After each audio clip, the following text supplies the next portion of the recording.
Hey guys, welcome back to our channel information Duniya. आज की इस वीडियो में हम क्लास 10th की साइंस का chapter number 4 carbon and its compound पढ़ेंगे। इसकी पार्ट 1 की वीडियो ऑलरेडी अपलोडेड है हमारे चैनल पे, आप पहले उसे देखकर आ जाओ। और ये इस चैप्टर का पार्ट 2 है। इसमें हम पढ़ेंगे एलोट्रॉप्स ऑफ कार्बन। और इससे पहले वाले जो टॉपिक्स थे एनसीईआरटी के, वो इसकी पहले वाली वीडियोज में कवर हो चुके हैं। तो चलिए शुरू करते हैं। तो बेसिकली एलोट्रॉप्स होते क्या हैं?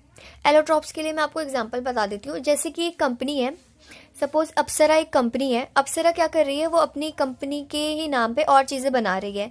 जैसे उसका इरेजर भी है, हमारे पास पेंसिल है, पेन जो भी है। अब सेम हम कार्बन में देखते हैं। कार्बन क्या करता है कि कार्बन ही है, लेकिन उसके ना और फॉर्म में वो हमें चीज़ें मिल जाती है। जैसे ग्रेफाइट हो गया, डायमंड हो गया।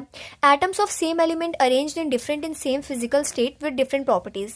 जो एटम्स होते हैं एलिमेंट के, उनको हम डिफरेंट तरीके से उसको अरेंज करते हैं। उसके बाद उनकी लेकिन जो फिजिकल स्टेट होती है वो सेम ही रहते हैं, और उसकी जो प्रॉपर्टीज होती हैं वो चेंज हो जाती है।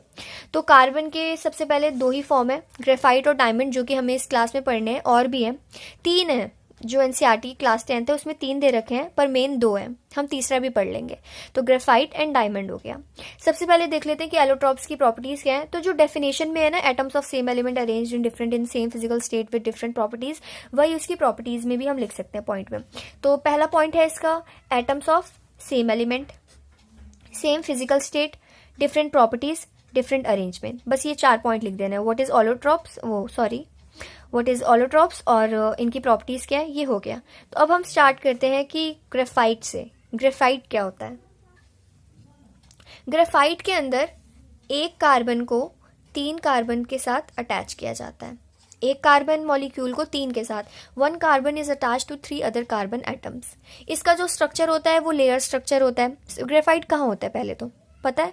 जो हम पेंसिल लिखते हैं उसकी जो हमारी उसकी निब होती है, लेड होती है, जो भी होता है उस पर वही होता है ग्रेफाइट। वो ग्रेफाइट का बना हुआ होता है। हमने क्या नोटिस किया, हम जैसे ही लिखते हैं क्या होता है, वो रिमूव होती जाती है। वो ना लेयर स्ट्रक्चर होता है, वो लेयर स्ट्रक्चर होता है। हम जैसे इससे लिखते हैं उसकी एक एक लेयर खत्म होती है और नई लेयर आती है। उसका हेक्सागोनल स्ट्रक्चर होता है, वो हेक्सागोनल शेप में होता है। थर्ड नेक्स्ट पॉइंट है, वो सॉफ्ट, ल्यूब्रिकेंट और स्लिपरी होता है। काफी सॉफ्ट होता है, देखा होगा जब हम पेंसिल से लिखते हैं वो बहुत सॉफ्ट होता है।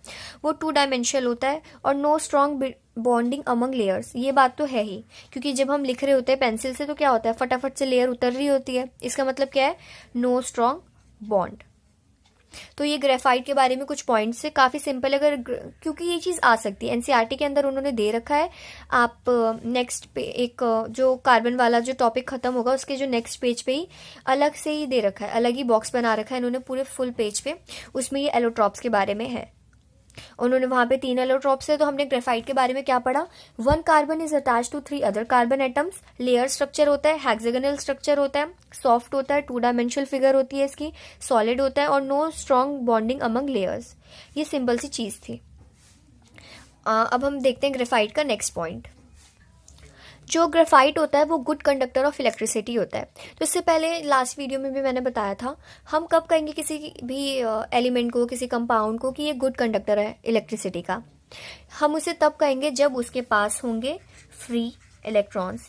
जिसके पास भी फ्री इलेक्ट्रॉन्स होंगे वो गुड कंडक्टर ऑफ इलेक्ट्रिसिटी होगा।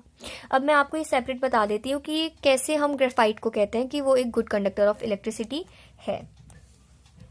तो हमने ले लिया है ग्रेफाइट, लिख लिया है ग्रेफाइट को।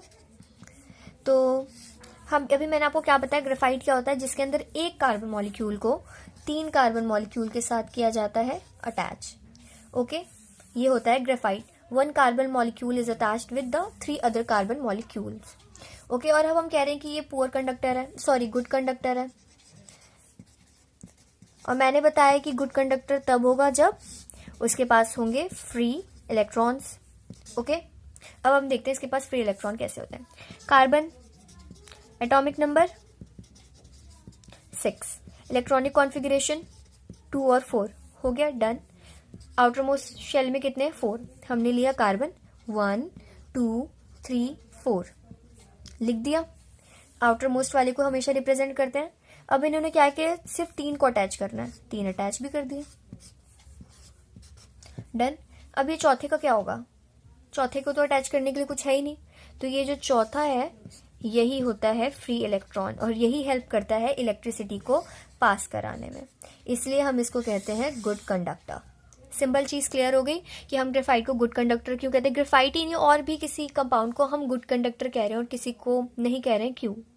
अगर आपने मेरी लास्ट वीडियो देखी है तो मैंने उसमें ये टॉपिक काफ़ी अच्छे से बता रखा है पहले आयोनिक कंपाउंड्स और कार्बन कंपाउंड्स में। यहाँ फिर रिपीट हो रहा है क्योंकि ये एलोट्रॉप्स हम सेपरेट पढ़ रहे हैं। तो क्यों, ये फ्री इलेक्ट्रॉन्स था और ये अब ये फ्रीली मूव करेगा, तो ये है एक गुड कंडक्टर। आई होप ये क्लियर हो गया होगा। तो हमने ग्रेफाइट के बारे में क्या क्या चीज़ें पढ़ी। एक कार्बन मॉलिक्यूल किसके साथ कनेक्ट होता है? 3 कार्बन मॉलिक्यूल के साथ। दूसरा हमने क्या देखा, ये लेयर स्ट्रक्चर में होता है। लेयर स्ट्रक्चर आप पेंसिल से अपना कनेक्ट करके देख सकते हो। पेंसिल है, ये तो पेंसिल नहीं है, लिखते हैं लेयर खत्म होती है ना, फिर नई लेयर, दूसरी लेयर, तीसरी लेयर, लेयर स्ट्रक्चर होता है। थर्ड, ये एक हेक्सागोनल स्ट्रक्चर भी होता है। जो ये कंबाइंड होता है ये हेक्सागोनल स्ट्रक्चर में होता है। 4 पॉइंट पेंसिल में देखा ही होगा, ग्रेफाइट कितना सॉफ्ट होता है, ल्यूब्रिकेंट होता है ना, स्लिपरी सा होता है। ओके, और अभी हमने और कौन से पॉइंट पढ़े? 2D होता है, 2 डायमेंशनल होता है। 6 पॉइंट हमने क्या पढ़ा, जो लेयर के बीच में जो बॉन्डिंग होती है वो बहुत कमजोर होती है, वीक होती है, लेयर बॉन्डिंग इज वीक। बस ये 6 पॉइंट है। ग्रेफाइट के बारे में सिर्फ ये पता हो उसे हम गुड कंडक्टर क्यों, सॉरी 7 पॉइंट भी हो गया, गुड कंडक्टर क्यों कहते हैं, लेयर स्ट्रक्चर कैसे होता है, हेक्सागोनल कैसे होता है, सॉफ्ट क्यों कहते हैं, 2D क्यों कहते हैं, ये सारी चीजें क्लियर हो गई ग्रेफाइट के बारे में और ये एनसीईआरटी के अंदर है। ओके, तो ये हमारा ग्रेफाइट पूरा सेक्शन कंप्लीट हो गया और हमने देख लिया कि फ्री इलेक्ट्रॉन कब होता है और कब नहीं होता। अब चलते हैं नेक्स्ट एलोट्रॉप। नेक्स्ट एलोट्रॉप क्या हो गया हमारा? डायमंड। डायमंड हमें बेसिकली 2 तो याद ही रखने हैं, डायमंड एंड ग्रेफाइट, 2 एलोट्रॉप्स हैं और एलोट्रॉप्स की डेफिनेशन डायमंड और ग्रेफाइट के बारे में। और अगर आपको ग्रेफाइट और डायमंड के बारे में याद हो गया तो आप दोनों का डिफरेंस लिख सकते हैं। ये आ सकता है क्योंकि एनसीईआरटी में है, जो एनसीईआरटी में है वो आएगा। तो डायमंड का पहले हम देख लेते हैं। डायमंड के अंदर क्या होता है, एक कार्बन मॉलिक्यूल, इसमें क्या था, एक कार्बन मॉलिक्यूल 3 के साथ कनेक्ट होता है, इसमें एक कार्बन मॉलिक्यूल 4 के साथ कनेक्ट होता है। एक हो गया, फिर ये 4 हो गए। पुअर कंडक्टर ऑफ इलेक्ट्रिसिटी होता है, ये मैं लास्ट वीडियो में बता चुकी हूँ, फिर से इसमें बता देती हूँ। अभी हमने देख लिया कि ये गुड कंडक्टर क्यों होता है, इसके पास फ्री इलेक्ट्रॉन्स होते हैं। इसमें क्या होगा कि गुड पुअर कंडक्टर इसलिए होता है क्योंकि इसके पास फ्री इलेक्ट्रॉन नहीं होते। कैसे नहीं होते ये मैं अभी बताती हूँ। इसका जो स्ट्रक्चर होता है वो नेटवर्क स्ट्रक्चर होता है, वो भी अभी हम देख लेते हैं। 3 डायमेंशनल होता है, देखा ही होगा डायमंड 3 डायमेंशनल ही होता है, 3D फिगर होती है उसकी। सॉलिड होता है और स्ट्रॉन्ग और हार्डेस्ट होता है। वैसे ही पता है कि diamond is the hardest substance क्योंकि ये इसके अंदर 4 बॉन्ड्स होते हैं। तो अब हम देख लेते हैं डायमंड के बारे में अलग से ब्रीफली। तो ये ले लिया हमने, डायमंड लिख दिया है यहाँ पे। मैंने पहली चीज क्या बताई, इसके अंदर एक कार्बन मॉलिक्यूल 4 कार्बन मॉलिक्यूल के साथ कनेक्ट होता है, हमने भी कर दिया। ओके, अब मैं आपको इसका जो दूसरा पॉइंट है पुअर कंडक्टर वाला वो बता देती हूँ। पुअर कंडक्टर है यानी कि फ्री इलेक्ट्रॉन्स नहीं होने चाहिए। ग्रेफाइट था गुड कंडक्टर तो इसमें थे, इसमें नहीं होने चाहिए। तो फिर से कार्बन का एटॉमिक नंबर क्या हो गया 6, इलेक्ट्रॉनिक कॉन्फ़िगरेशन हो गई 2 और 4। और उसके बाद अब हम इसका स्ट्रक्चर बनाते हैं। कार्बन ले लिया हमने 1 2 3 4, बोला 4 कनेक्ट करने हैं, हमने कर दिए। Okay done. कोई भी एक इलेक्ट्रॉन फालतू दिख रहा है? ग्रेफाइट में हमने क्या देखा था, उसमें एक हमें बच गया था, एक भी दिख रहा है? नहीं, अब नहीं है। जब फ्री इलेक्ट्रॉन्स ही इसके पास नहीं है तो ये इलेक्ट्रिसिटी प्रोड्यूस नहीं करेगा, नो इलेक्ट्रिसिटी। सिंपल यही रीजन था कि वो पुअर कंडक्टर क्यों है, ये रीजन था। ये हमने इसके 2 रीजन पढ़ लिए, एक के साथ 4 कनेक्ट होते हैं, दूसरा इसके पास ये इलेक्ट्रिसिटी पास नहीं करता क्योंकि इसके अंदर फ्री इलेक्ट्रॉन्स नहीं होते हैं। तीसरा रीजन 3D फिगर होती है, 3 डायमेंशनल फिगर होती है। 3 डायमेंशनल सॉलिड भी कहते हैं इसको, मतलब वो फिगर सॉलिड लिख सकते हैं हम लोग। ये हमने पढ़ लिया। हार्डेस्ट सब्सटेंस हो गया, क्यों है हार्डेस्ट, क्योंकि इसके अंदर 4 बॉन्ड्स होते हैं। ओके हाँ, एक और चीज, इसका जो स्ट्रक्चर होता है वो नेटवर्क स्ट्रक्चर होता है, याद रखना है ये। उसका जो स्ट्रक्चर है वो नेटवर्क स्ट्रक्चर होता है। अब हम फटाफट से क्विक रिकैप ले लेते हैं। ये था जो डायमंड का हो गया। ओके, तो अब हम यहीं पे अगर मैं ग्रेफाइट का बता दूं आपको, ये डिफरेंस आ सकता है तो इसको याद रखना है। डायमंड और ग्रेफाइट में काफी सिंपल चीजें याद रहेगी।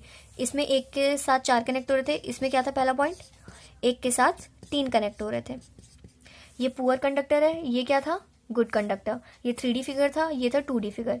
ये सॉरी हार्डेस्ट लिखा हुआ है, हार्डेस्ट था, ये सॉफ्ट था। इसमें नेटवर्क स्ट्रक्चर था, इसमें कौन सा स्ट्रक्चर था, याद करो, हेक्सागोनल स्ट्रक्चर था और लेयर स्ट्रक्चर था। तो बस क्या चाहिए हमें, 5 पॉइंट से 5 इसके याद है, 5 इसके याद है, और एनसीईआरटी में भी बस इतना ही है, दैट्स इट। और ये हो गया बस खत्म, डायमंड और ग्रेफाइट। अब हम देख लेते हैं जो तीसरा वाला एलोट्रॉप, ये भी एनसीईआरटी के अंदर मेंशन है।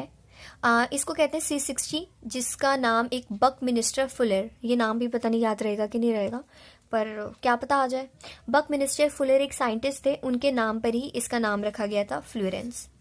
C60 इसके अंदर, इसमें ग्रेफाइट में 3 कनेक्ट होते थे, इसमें 4, तो इसके अंदर कितने होते थे, 60, C60।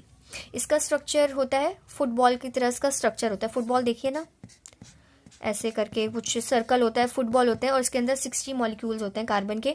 ये भी एक फुटबॉल है, यानी कि 3D फिगर होता है।